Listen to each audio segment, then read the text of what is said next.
Guerra Santa. Católicos do mundo inteiro têm denunciado a ascensão de um sujeito que quer acabar com as bases da igreja e perseguir os seus fiéis. O grande inimigo da Igreja Católica hoje é, ao que parece, o Papa. Eu disse, o Papa não me representa. Eu sou católico, mas ele não me representa.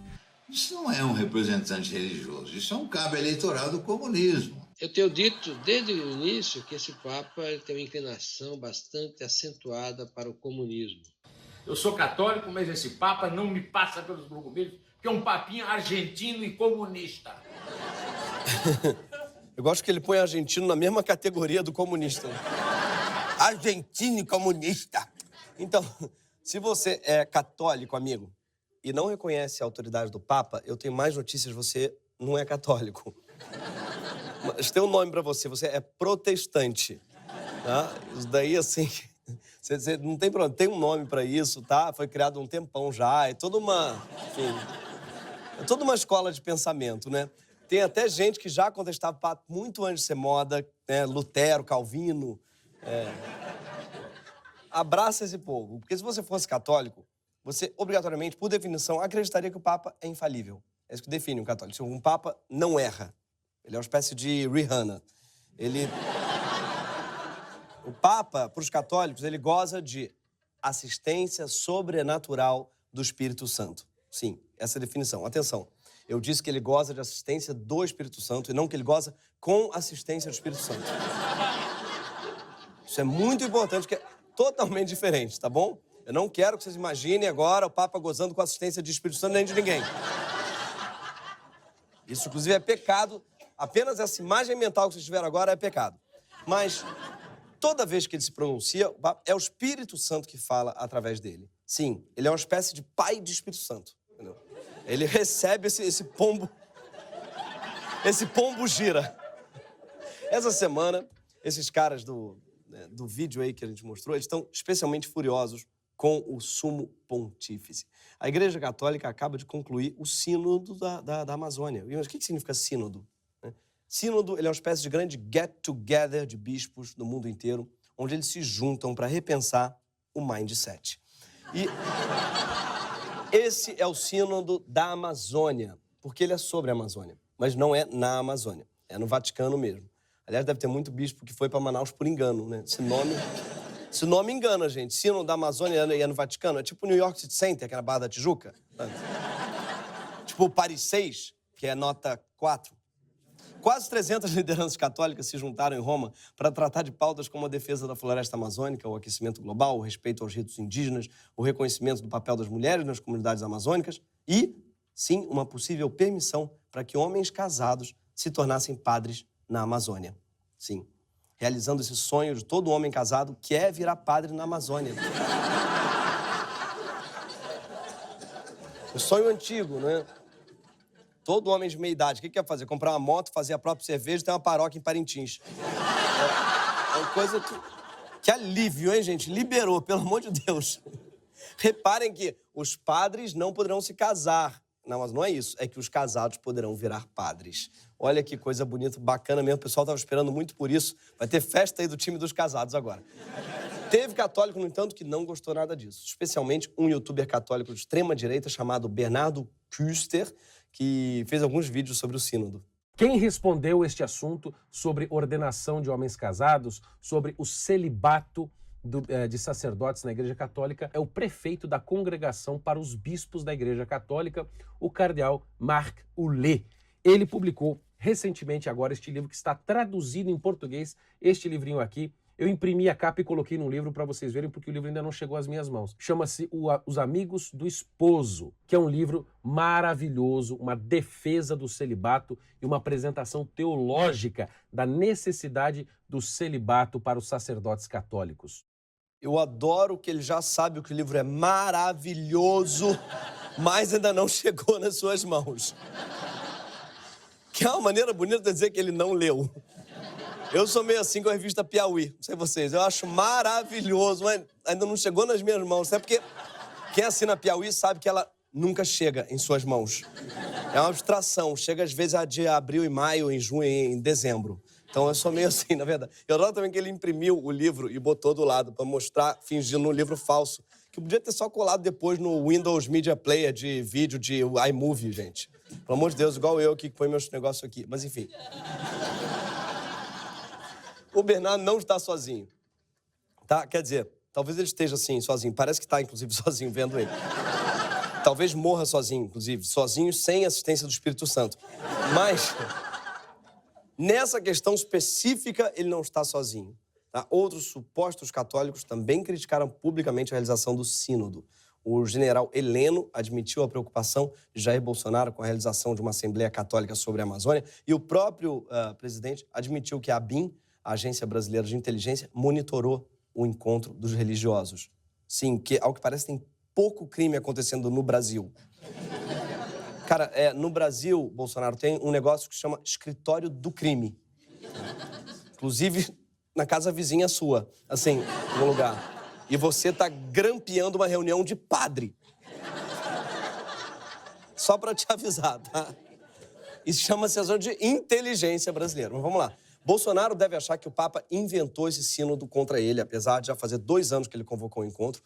Quem esse Papa acha que é pra falar sobre religião com Bolsonaro, né? Se tem alguém que entende disso, é o Jair. O primeiro partido dele foi o PDC, o Partido Democrata Cristão, roubando aí de Emael o título de democrata cristão. Depois ele integrou também o PSC, que é o Partido já Social Cristão. Acho que desistiu, talvez, de ser democrata. E foi fazer uma social. E quando ele se mudou para o PSL em 2018, ele fez questão de dizer quem era o cacique do partido. Deus. Ao que parece, o fruto proibido é a laranja do PSL.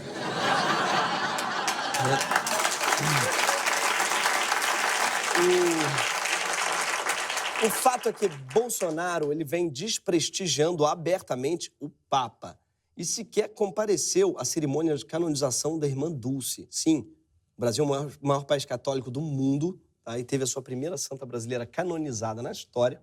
E o presidente, que é supostamente católico, não foi. Por quê? Porque ele é a favor do Estado laico? Não. Porque ele é católico, assim como ele é palmeirense, mas torce pro Flamengo e chora pelo Vasco. O time dele é a maioria de quem está no estádio. E a maioria, muito em breve, do Brasil, vai ser evangélica. Então, o apoio evangélico a Jair Bolsonaro foi um dos impulsionadores da sua candidatura. Para agradar esse eleitorado, Bolsonaro foi até batizado pelo pastor Everaldo nas águas do Rio Jordão, numa cena que parece tirada da novela A Viagem. Você acredita que Jesus é o Filho de Deus? Você crê que ele morreu na cruz?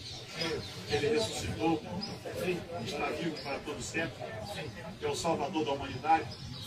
Mediante a sua confissão pública, eu te batizo em nome do Pai, do Filho e do Espírito Santo.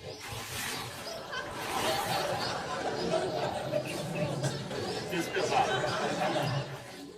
Vontade de dar um pause no vídeo, né? Pra deixar aquele momento bonito em que ele tá ali de baixo. Nunca fotografou tão bem quanto naquele frame ali. Meu Deus. Mas não é Brasil acima de todos? Tinha que ter batizado no Rio Tietê, né? Por que foi pra Jordão batizar? Eu não entendo. Eu não entendo isso, gente. É bonito, ainda cresce um braço no olho, no testa. É um negócio que, de repente, tem uma radiação interessante ali. Agora, eu não mergulharia nessa água junto com o Flávio, não. Porque olha ele do lado, um cara que tem batizando o próprio Rio Jordão. Olha que legal isso. Inclusive, essas manchas no Mar do Nordeste, eu acho umas férias que ele passou em Noronha. Teve um debate lá, inclusive. Mas existe algo em comum entre evangélicos de extrema-direita e católicos de extrema-direita, além do Bolsonaro. Ambos estão travando uma guerra santa, juntos. E ambos, apesar de cristãos, veem o próprio Papa como um inimigo. O americano Steve Bannon, chefe da campanha de Donald Trump e guru de Eduardo Bolsonaro, já veio, inclusive, ao Brasil professar sobre como a direita precisa defender a civilização ocidental. I think you see whether it's Salvini in Italy, Orbán in Hungary, Nigel Farage in the United Kingdom, Donald Trump in the United States, or Captain Bolsonaro in Brazil. You're seeing patriots, I think, finally stand up and say, hey, look, we've seen enough of these people trying to crush the Judeo-Christian West, and we're prepared to put it all on the line and to fight for what we believe in. Você vai fazer um vídeo, acende a luz de casa, cara. Tudo... Acende só de trás e fica de costas, enfim. Ou não também, não acende. Quando acende a luz, você já viu, o Steve Bannon parece uma espécie de sapo empolado, assim, albino. Tem alguma relação entre a nova direita e ter a pele vermelha escamando. Vocês já viram? Eles falam supremacia branca, mas vão chamar supremacia rosa. Todos eles têm uma coisa, assim, cor de glande. Vocês já viram? Uma coisa... É um negócio horroroso.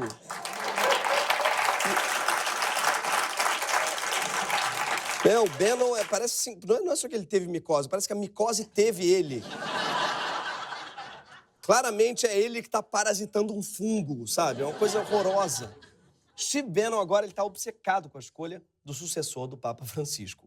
Sim, que ele chama abertamente de inimigo. Inclusive, ele está financiando um curso de treinamento de, aspas, gladiadores modernos para defender a civilização judaico-cristã. Eu acho que ele não sabe o que é gladiador. Gladiador não vai pra guerra, não defende nada. Gladiador é um cara que brigava até a morte numa arena para diversão do público, tá? Onde é que compra ingresso pra ver esses caras se matando? Não sabe que legal? Gente, vocês viram? Vai ter o Bernardo Custer contra o Reinaldo Azevedo. Parece que 2 homens entram, um sai.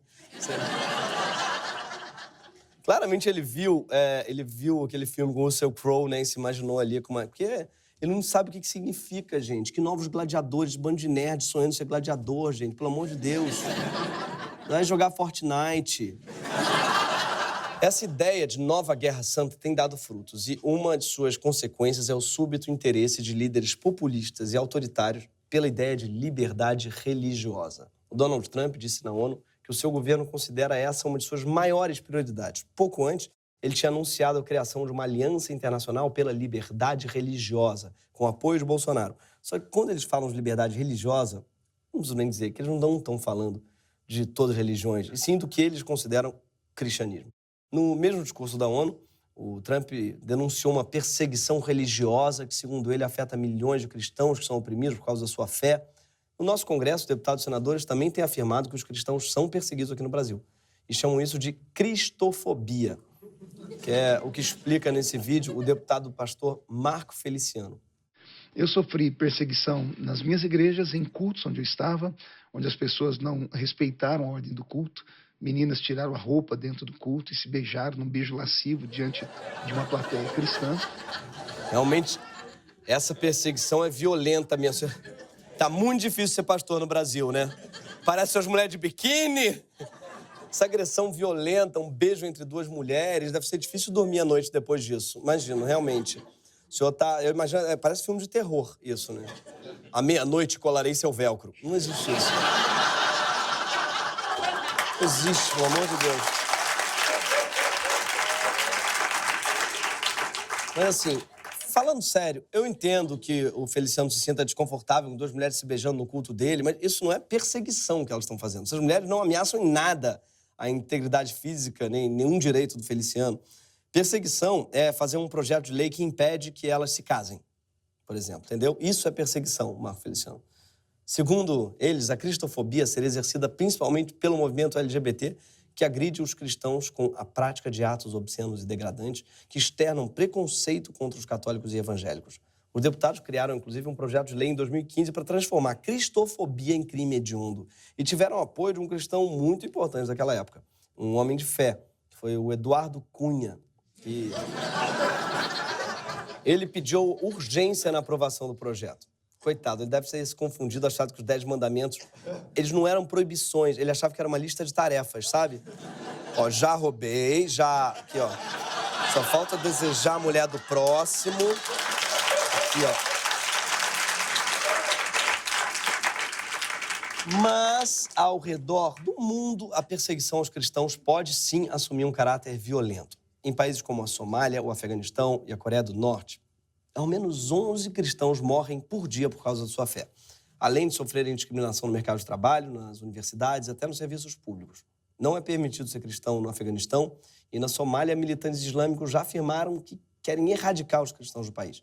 Na Coreia do Norte, o pior país do mundo para ser cristão, eles precisam esconder ao máximo sua religião, correndo o risco de serem deportados, enviados para campos de trabalho forçado ou até mortos. Basta ter um caderno dos milinguidos, ferrou.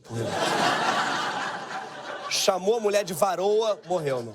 Mandou um varoa, acabou, realmente. Cantarolou um hino da Aline Barros, morreu. É realmente tocante a coragem dos grupos cristãos desses países de manterem sua fé em condições absolutamente violentas. Mas quando a gente olha na lista dos piores países para ser cristão no mundo, sabem 2 países que não chegam nem perto de serem realmente perigosos?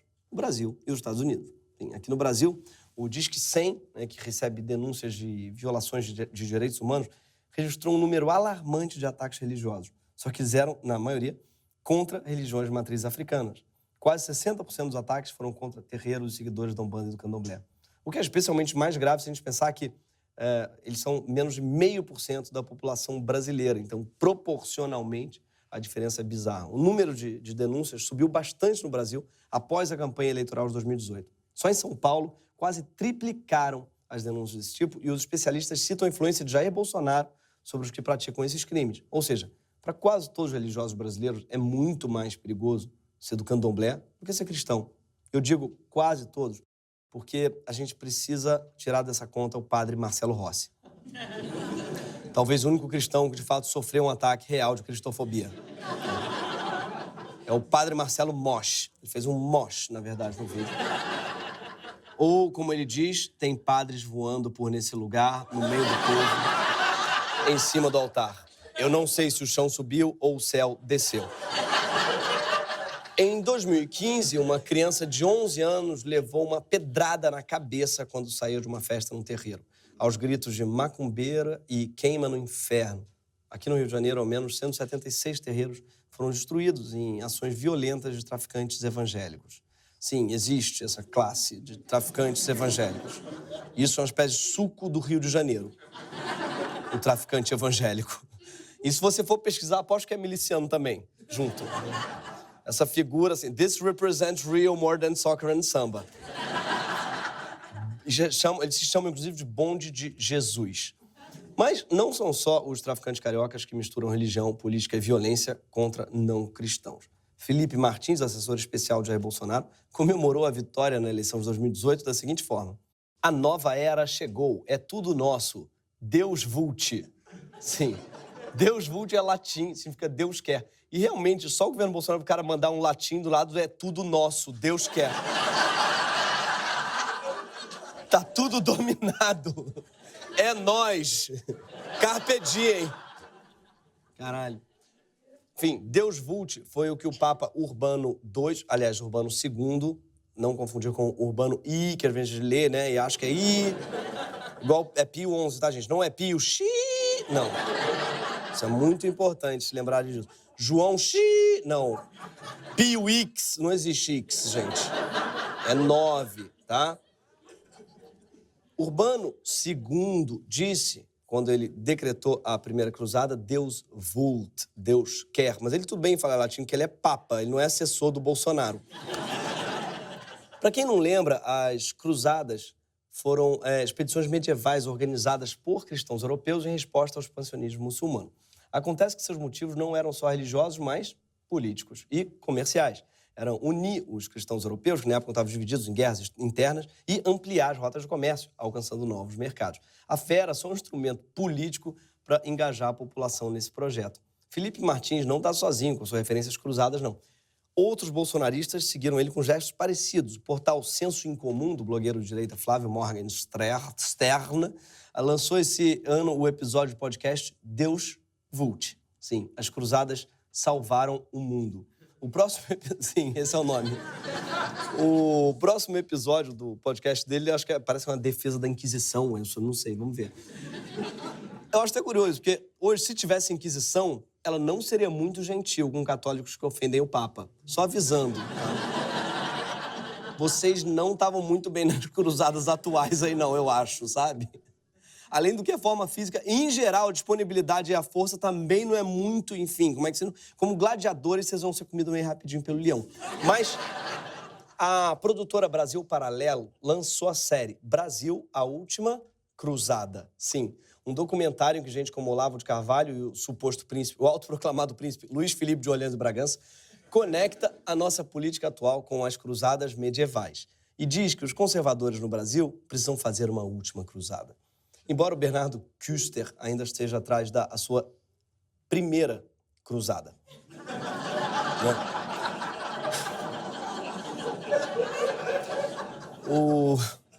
O príncipe também explica como os nobres europeus convenceram os marujos a se lançarem no mar.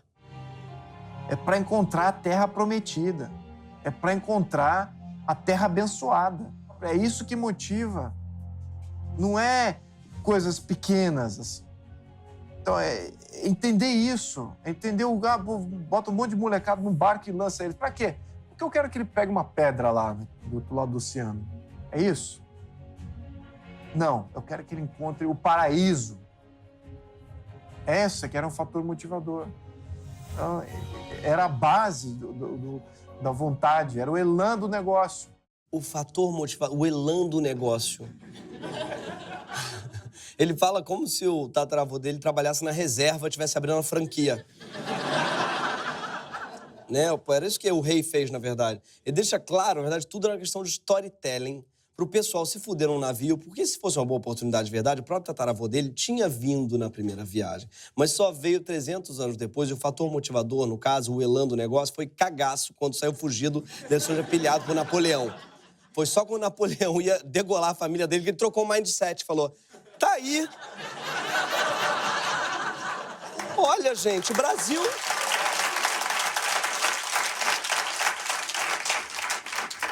Vale a pena conhecer esse lugar, tá aí. Até aí ele tava achando legal, Portugal. Mas essa forma de contar a nossa história é muito reveladora de um projeto em curso. Através da narrativa épica de Guerra Santa, dos novos gladiadores, o que eles estão fazendo? Eles têm interesses políticos nada gloriosos. Interesses que precisavam de uma mitologia própria para enganar as massas.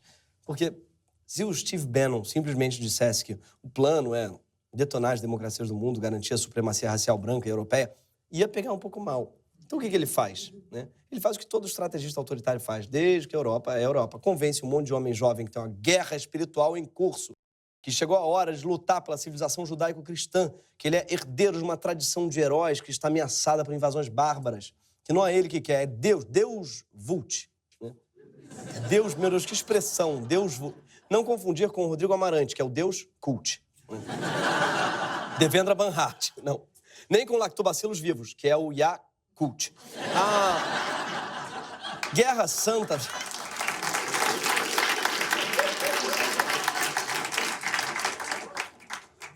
A Guerra Santa travada pelos conservadores está tão acirrada hoje que alguns especialistas já especulam que esse século provavelmente vai ser o que a religião terá mais influência na política desde a Idade Média.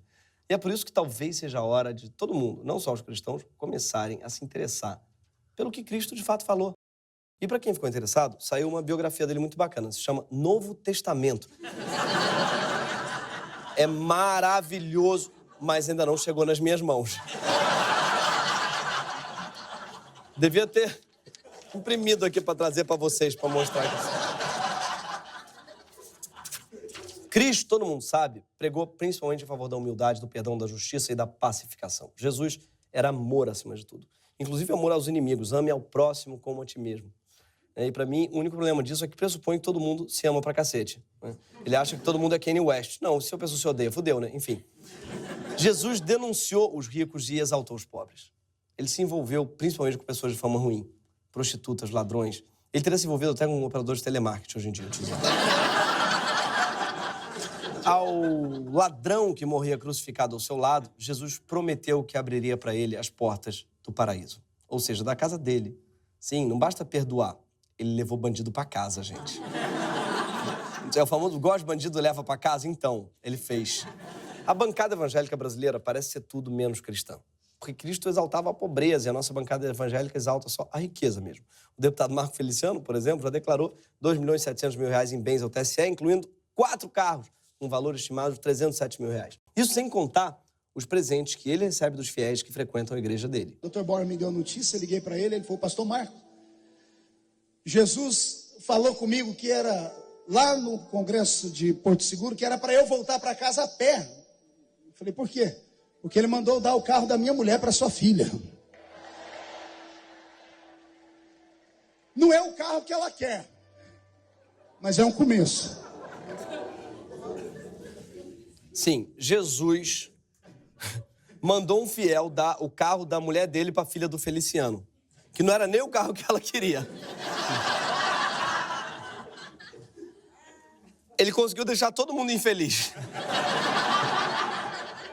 Sendo que vamos lembrar que Deus criou o mundo. Isso inclui a concessionária.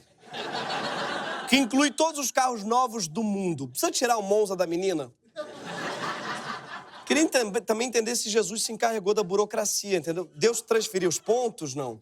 Pagou o Renavan certinho? Porque também é fácil, né? Dar e trocar e não fazer a burocracia, que é a parte mais chata. Gente, pelo amor de Deus, a gente sabe que nada disso faz sentido, gente. Não faz. Jesus pregava pobreza. Jesus disse que os menores são os maiores, o que eu particularmente concordo.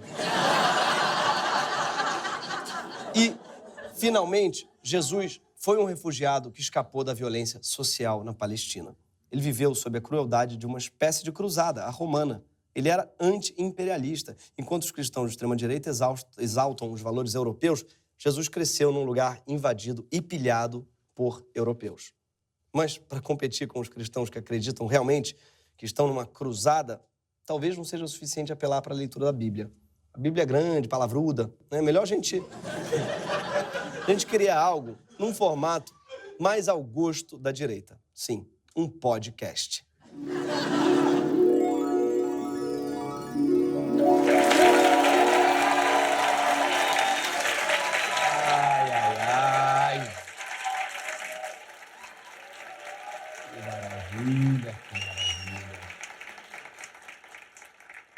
Que bênção! Olha, gente, olha, aqui mais um. Vamos começar mais a gravação desse podcast maravilhoso, que é o Pod Cristo, que é um podcast que eu, Jesus Cristo, criei para ver se dessa vez alguém, né, entende a mensagem, alguém pega essa mensagem e vamos para cima aí com esse podcast que está sendo um sucesso. Bom, gente, é o seguinte, hoje eu quero falar sobre algumas coisas aqui, né? Porque eu queria começar dizendo que eu já acho estranho esse nome podcast, eu acho um nome meio idiota, meio ruim. Na minha época a gente chamava de programa de rádio, né? Mentira, nem tinha rádio na minha época, não tinha nada dessas coisas. A gente, na verdade, quando queria falar alguma mensagem, a gente subia num monte e começava a falar um monte de coisa. Né, ficava gritando que nem idiota lá para ver se alguém entendia alguma coisa. Inclusive, o Sermão da Montanha foi um podcast meu que viralizou, um sucesso. Uma coisa...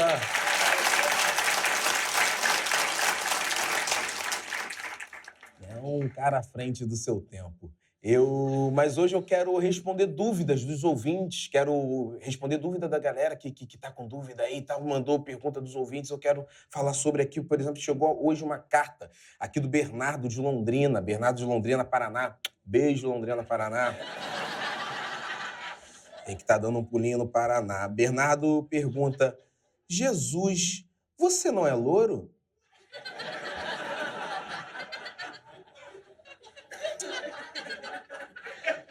Não, né, Bernardo?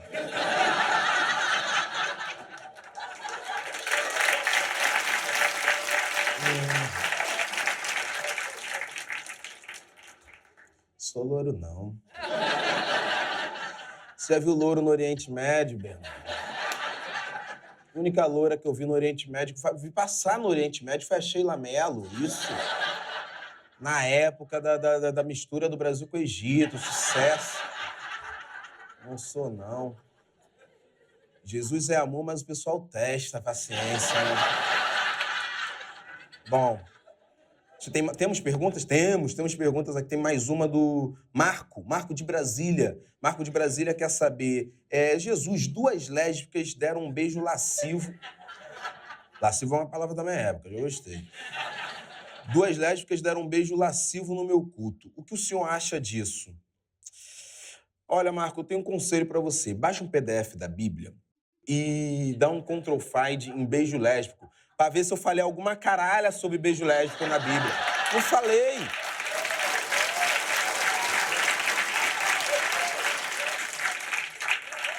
Bom, aliás, inclusive eu queria falar uma coisa aqui, que o pessoal tá meio em dúvida. Estão aplicando alguns golpes, gente, usando o meu nome. O pessoal tá falando que eu mandei fazer, que eu mandei dar carro pra filha de pastor. Não mandei, não.